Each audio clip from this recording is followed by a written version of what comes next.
I don't think that there's too much to worry about. If he's healthy, I think he's going to perform at a high level, probably get back closer to that 10 points a game average that he was at before. And those shooting percentages, if anything, should go up because he's going to be surrounded by guys that could just flat out shoot the rock. So I think this is a great signing.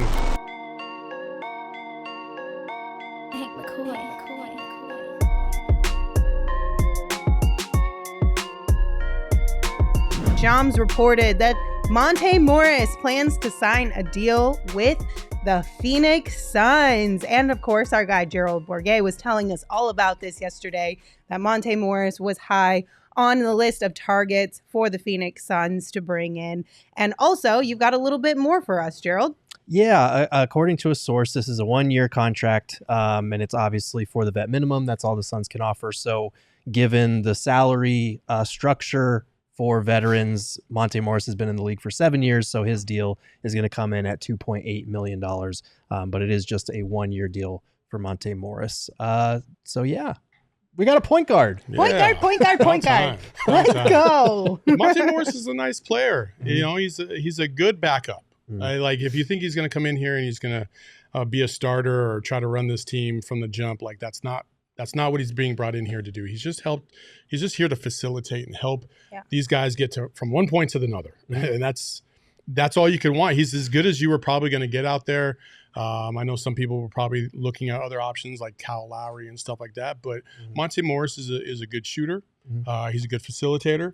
And when he's healthy, he can bring a lot to a team. And I know people in Denver have a lot of admiration for Monte still to this day. And, you know, things didn't work out last year. He was a little injured here and there. But I'm excited about this. Right. So let's dive into that a little bit. First, by looking at his stats from last season. So in 33 games, he averaged 5 points per game, 2.1 assists per game, 1.7 rebounds, shooting 40.5% from the field and 38.6% from deep. Now, these are much lower than his total career stats, but that's because he was dealing with an injury. And he also swapped teams, moved to the Minnesota Timberwolves while he was still trying to come back from that injury and rehab. And of course, trying to reconnect with your body after an injury while also reconnecting with a new team can be tough. And he struggled to really find his spot on that squad, it felt like.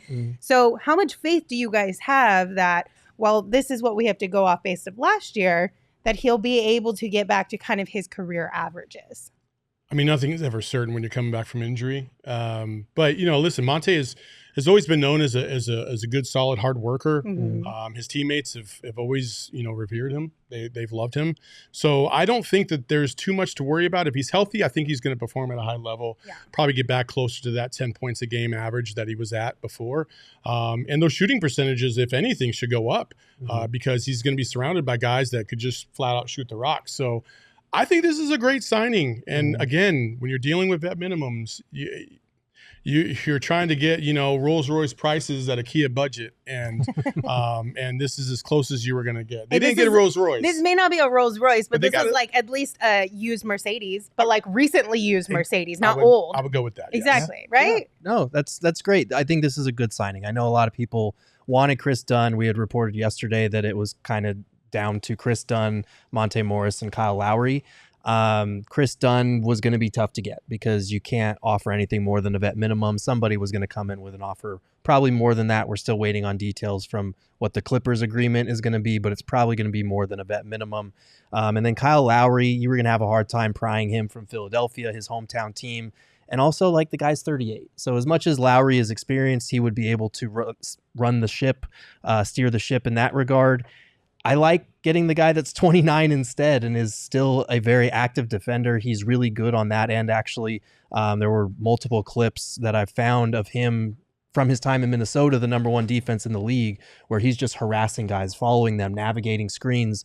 And in his last season with the Wizards, where he was fully healthy, he was one of the top guys if you look at ball screen navigation, on-ball perimeter defense, all these different advanced analytics that are out there. So he's going to be able to help with the point of attack defense, and he's also very good at taking care of the ball, which, as we know, was a huge concern for the second unit, for the starters, for everybody on this team. He's not a starting caliber point guard, but he is a guy that can come in and make plays, facilitate without turning the ball over. Yeah.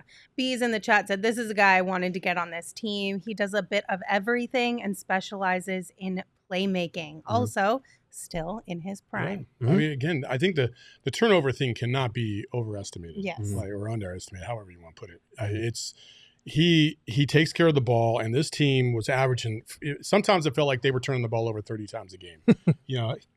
Even though they never came close. It did feel like some games where you could look at this Suns team and make an argument they could have won 10 more games if they just saved about 3 to 4 turnovers a game. Absolutely. You know what I mean? So when you bring a guy like this in off the bench, he's going to be able to take care of the ball. He's gonna hold other people accountable about turning over the ball too. Because typically guys that don't like to turn the ball over absolutely detest if you do. Yeah. So hopefully he'll hold them accountable. And man, I'm just hoping for the best. I think we all kind of learned a lesson last year not to get too high on some of these vetmin guys. Yes. And this year, that's definitely the approach I'm taking. Just say, I hope it works out.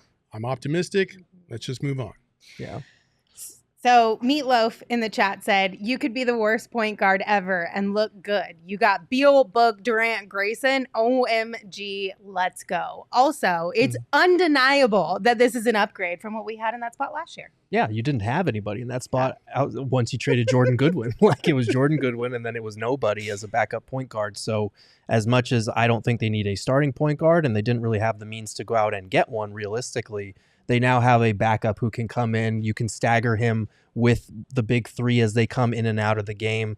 And he can play on or off the ball. That's the good thing about him. Like he can facilitate. He can create some of his own looks, but he's also a very good catch and shoot guy. I think he shot 42% on catch and shoot threes last year. He's at around 42% for his career in that category. So he's a guy that you can spot up off the ball and he'll be able to knock down an open look. He's a guy that can run pick and roll or you can create with the ball in his hands. So that versatility on that end is good. And defensively, same thing. Like he actually spent some time guarding wings occasionally with Minnesota. Obviously, they have a ton of length as well around him so that he could do that. But if you have a guy that can guard 2, maybe 3 positions in a pinch, that's a good thing to have, especially on a vet minimum deal.